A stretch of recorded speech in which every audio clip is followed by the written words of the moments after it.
Quer dizer, quando o sujeito passa páginas e páginas construindo um regime lindíssimo, tudo funciona maravilhosamente bem, para no fim dizer, mas isso aí não vai durar. Na primeira esquina vai bagunçar tudo. Então, é claro que ele não está levando aquilo a sério, é claro que ele não pretende fazer aquilo. Né? Até no último programa Troll Speak eu comentei que o homem mais culto que já existiu no Brasil, que foi o Otto Maria Carpo, perguntaram para eles, né, se o senhor ficha os livros e tal. Ele olhou para o repórter com uma cara de desprezo e disse, você não sabe o que é educação europeia, sabe? Ele dizia, eu nunca fichei um livro. Né? Outro homem cultíssimo que eu conheci, que foi o Inácio da Silva Teles, ele uma vez me disse, mas fichar para quê? Eu já tenho os livros, né? Quer dizer, você faz anotações no próprio livro e quando precisa você baixa o livro. Eu também sempre adotei este método. Agora, na USP eles tinham um sistema de você ir decompondo o texto em pedacinhos, quer dizer, transformar numa espécie de estrutura numérica, né? Com itens e subitens e sub-subitens, tipo assim, número 1, depois 1.1, 1.1, 1.1, 1.1, 1.1 e assim por diante, de modo que você,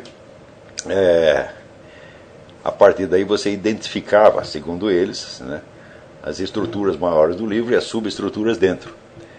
Mas acontece que quem disse que o simples fato de você numerar os pedaços indica que você realmente captou a estrutura? Você pode fazer a numeração e ela não corresponder de maneira alguma à estrutura do livro. Quer dizer, isso aí são penas de amor perdidas. Né? Você só vai gastar um tempo enorme, né, escrevendo coisas que já estão escritas no livro. Né? Eles usavam assim, põem lá o número, então põe o começo, as palavras do começo do trecho e do fim, de maneira que você identificasse onde começa e onde termina. Daí subdividir aquilo. Eu sinceramente, eu não sei aonde isso pode levar. Isso, às vezes, talvez possa ajudar no caso de certos textos, mas, como regra geral, não funciona de maneira alguma. Eu vou dizer o que é importante quando você lê o texto. O importante é você guardá-lo na memória. O máximo possível. Eu não me lembro de, na minha vida inteira, ter lido uma única linha que eu não pretendesse guardar na memória. A não ser, vamos dizer, notícias de jornal, essa coisa onde você guarda somente a informação e daí você nem lembra mais de onde tirou. Tá certo? Mas, quando se trata de um livro clássico, eu digo, para que você vai ler se você não pretende guardá-lo na memória? Se você pretende esquecer na semana seguinte? Né? Eu me lembro que quando eu era jovem, eu dividi um apartamento com um sujeito chamado Macedo, e o Macedo lia o dia inteiro, né? Um livro atrás do outro. Lia. Um dia, de repente, ele interrompeu a leitura, olhou para mim e disse, diga uma coisa, você entende o que você lê? Então, isso para mim foi uma experiência traumática. Eu jamais li tantos livros quanto aquele meu amigo, né?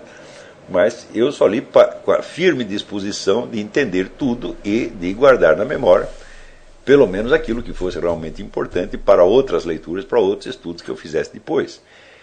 Ou seja, o estudo tem um sentido construtivo e acumulativo, onde você tem que ser capaz de relacionar coisas que você está lendo agora com outras que você leu 30 anos atrás. Tá certo? De maneira que tudo aquilo você cria como uma biblioteca interior. E se você for fazer este fichamento, com esse tipo de fichamento com cada livro, você nunca vai terminar. Tá, né? Quer dizer, você vai ter que dedicar tanto tempo a cada livro que no fim da sua vida, quando você estiver chegando ao 100º livro, está na hora de morrer. Outra coisa, esta decomposição do livro nas suas partes não corresponde necessariamente à estrutura do pensamento que está ali exposto. Principalmente num caso como os diálogos de Platão, onde tudo é alusivo, simbólico, analógico, e onde raríssimas coisas estão ditas em sentido direto. Isto é muito importante. Os diálogos de Platão são peças de teatro.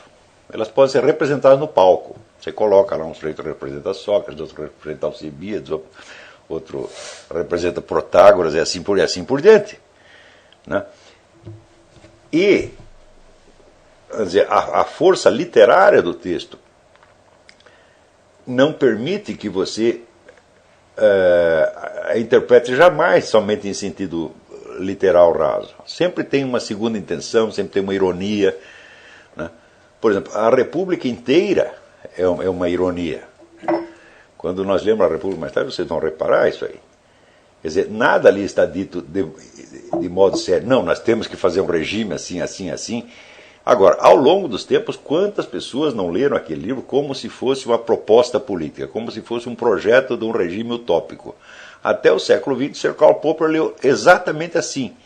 Quer dizer, então é como dizer, é um sujeito que não tem senso de humor, é um sujeito que leva as coisas demasiado a sério e se leva demasiado a sério, quando o próprio Platão não estava se levando a sério. Né? Quer dizer, quando o sujeito passa páginas e páginas construindo um regime lindíssimo, tudo funciona maravilhosamente bem, para no fim dizer, mas isso aí não vai durar. Né? Na primeira esquina vai bagunçar tudo. Então, é claro que ele não está levando aquilo a sério, e é claro que ele não pretende fazer aquilo. Né? Então, se aquilo não é um projeto de regime utópico, o que é?